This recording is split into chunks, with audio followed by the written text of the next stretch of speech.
Hello, everybody. I am on to talk about the 1939 Register for England and Wales. And the reason that I'm pre-recording this and not talking to you live is because I was going to talk to you live last week. It didn't work out. And this week I'm going to be in the SLIG Institute all week. So I had a choice between either taking another week off and saying that I would just see you next week or doing some pre-recorded videos. And the nice thing about being able to do these videos on my computer is that I can actually pull up pages and show you guys,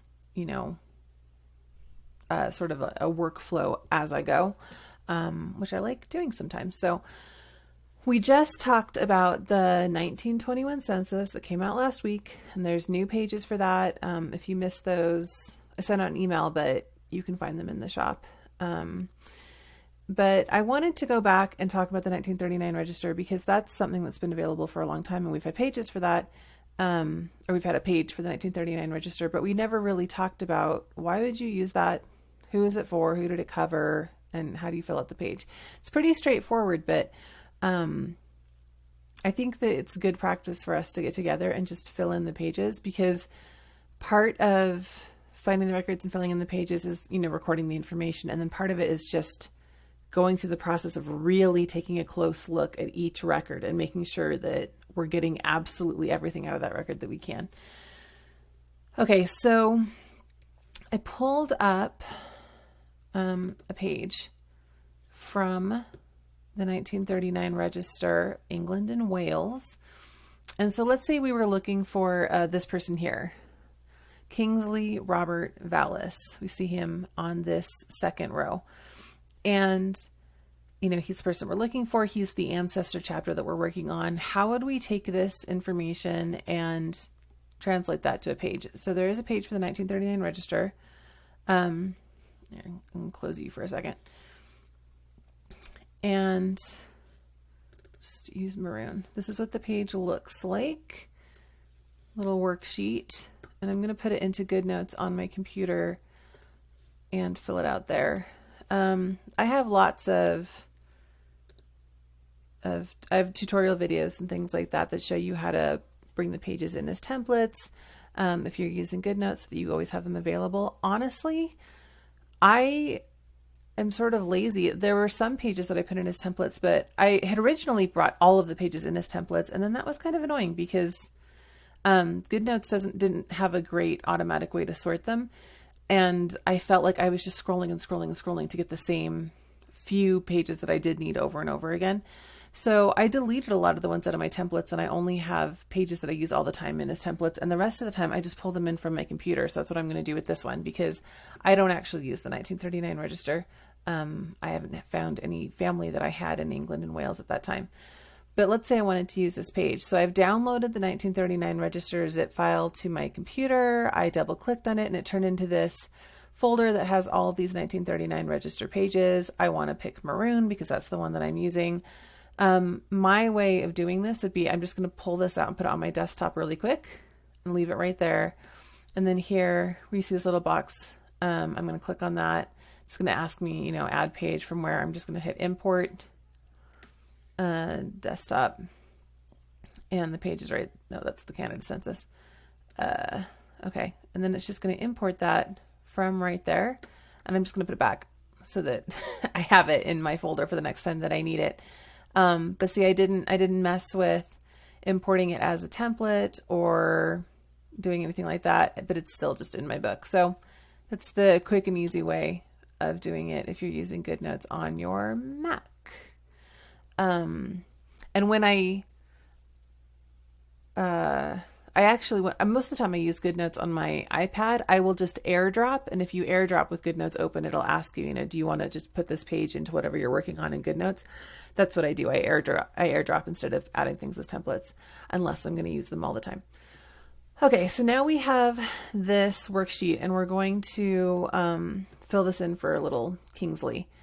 Okay. So I'm going to go through and try to match the fields up with the information on this page. So ED letter code, I'm going to make sure that I'm in text. That's right here. Is that a 10 or a 12? I think that's a 10. 10x13. Oh, that's what that looks like to me. Unless it's dxbo. Ugh. I think it's, okay, I'm putting in, I said what I said. That's what I'm putting in. And then schedule number. You can see how it's a little, I don't know if you guys will really be able to tell this, but this is a little low and it's a little out from where I would normally put this.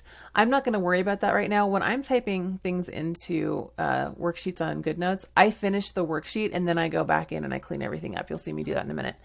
I'm looking for the schedule number. So let me see, where would that say that? It doesn't, I don't have that.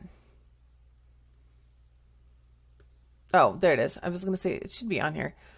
So I'm looking at schedule number, and he's in number 158.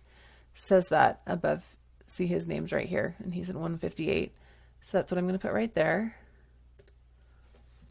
158. Borough, UD, or RD. Oxford. And then registration and subdistrict over here. Oxford 153. Oh. Okay. Date of National Registration Day. Does it say it on here? No. That is something that I would probably be able to find elsewhere, but it doesn't say it on right. It doesn't say it here. Name and description of institution. Nothing. Name of person responsible for making the return. These are all things that would be found elsewhere. This record image that I have doesn't have that information. Same with post address or location. So then we're down into Kingsley's actual information. So I'm looking at this line right here. Oops, sorry. That was kind of a crazy sweep. This line right here, the second line on the sheet, because that is his specific information. I'm going to type in his name. Kingsley Robert Vallis. Sex is listed as male. And then where it says officer, visitor, servant, patient, inmate, there's nothing there because he was none of the above. Birthday. His birthday is listed as 24th of October 1930. And then marital status, he is listed as single.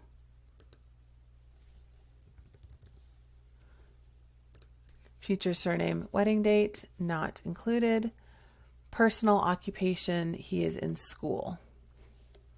For those of you keeping track, that would mean that he's 8 or 9 years old, depending on when this was taken. And then we've got membership in military or auxiliary civil defense. And then we're down here to significant people in the household. I can't actually move my little head, I don't think, can I? Oh, I can. Yeah, you go over there. Okay, so significant people in the household. We know that this person above him is also in the household because, oh, you know what? I'm sorry. In the meantime, I completely didn't put this in. I said that this postal address or location would be somewhere else, but we need to write down that this is on High Street. I'm sorry. I wonder how many of you were watching me do that and you were like, what are you doing? No. I can spell words. All right. Anyway, we need to get this person, Eleanor Vallis, but you can see this is number 158, sub number. She's number 2 and he's number 3. So there was another person who was at the end of the page preceding. So I went and grabbed that image and we're going to put him down first. Okay, so he's at the bottom. It's a little too zoomed in.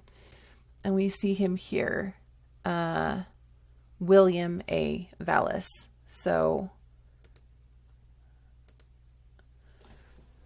William A. Vallis, his age.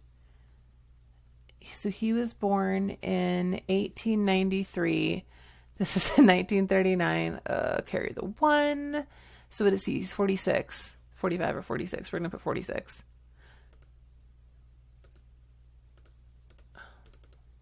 There we go. Sorry, sometimes this text box just gets stuck.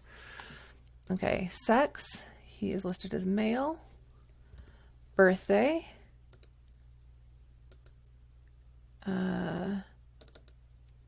21 June 1893. That didn't fit, but we'll move that in a minute. Marital status, he is married. I did not include a place to put his occupation. And then we're going to go back to the other page and get the other person in the household, Eleanor Vallis. Eleanor Vallis. And she was born in 1895. So she's 44, we'll say. And she is listed as female.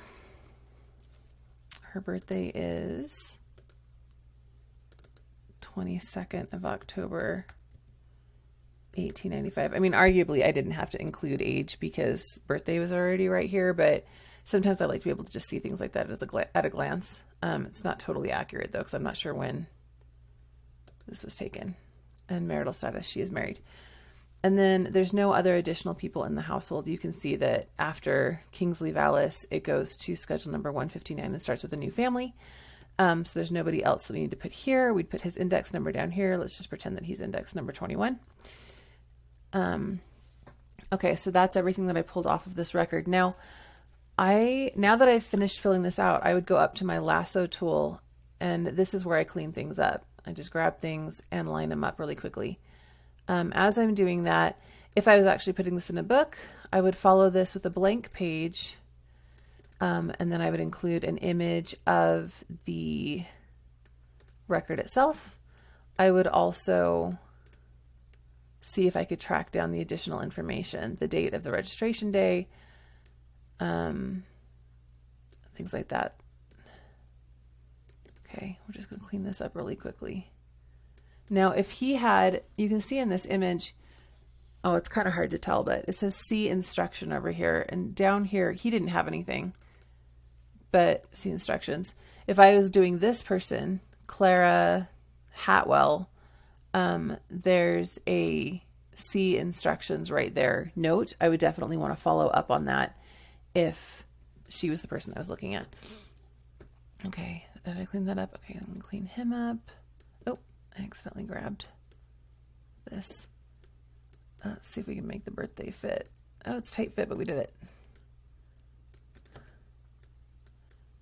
Yeah, this whole, how do you get the text to line up nicely? It's not really easy with GoodNotes. I adore GoodNotes because I think it's intuitive, and because most of the time I'm handwriting on my iPad, and it feels like handwriting in a regular notebook for me, which is my favorite thing. But if I was in charge of GoodNotes, there are definitely some things I would fix, and having text sort of snap and line up nicely would be one of them. Okay, so here we have this completed 1939 register page. This is what it would look like if I was actually adding Kingsley Vallis's 1939 register to his chapter. Like I noted, I would also include an image of the record. Now, why would you want to include this? Well, for one, we always include records when we find them that have to do with our ancestor. So if you found your ancestors on the 1939 register, you'd want to include it just because, it's part of the story. If you wanted to use this as a jumping off point, you could also use the information that you collected to find other records that were around that time. Because you've got that this is 1939, and then you've got the registration district, the sub-district and stuff. We know that these people are in Oxford. They were living on High Street at that time. The interesting thing about the 1939 register is that because this is, right as everything's going on for World War II, the register itself was used to create some wartime documents, and there are going to be wartime documents where the information created or the information put on those documents is the same. And so if you're looking for things like identity cards, ration books, military, like deployment papers or evacuation papers, or even information maybe printed in the newspaper that affects this area, then the information that you pulled from the 1939 register is going to tell you where those ancestors were around the time that all of these records were being created. So it's not only interesting as a record in itself, it could really be a big clue to find additional records. And again, you know, we just did the 1921 census. 1931 census was burned up. 1941 census doesn't exist because they canceled it because of the war. So the 1939 register is just another piece of information in sort of a information desert because the censuses weren't happening. You can see see all these lines where it says this record is officially closed. So the information gets redacted to protect living people, and it's supposed to get updated every year, which is this huge undertaking, but they kind of stay on top of it. And so they open up the record once the privacy is no longer a concern. But that's why you have all these bars that say this record is officially closed. And it's not closed for the whole family, which is kind of nice. It's just closed for the person whose privacy is being protected. So you end up with you can't see so-and-so's information, but you can see their parents, you can see siblings, you can see, if you know what you're looking for. So if you have somebody for the 1939 register, but you haven't been able to find them, maybe it's because even if you're positive that it should be open, maybe that's one that slipped through the cracks and it's officially closed.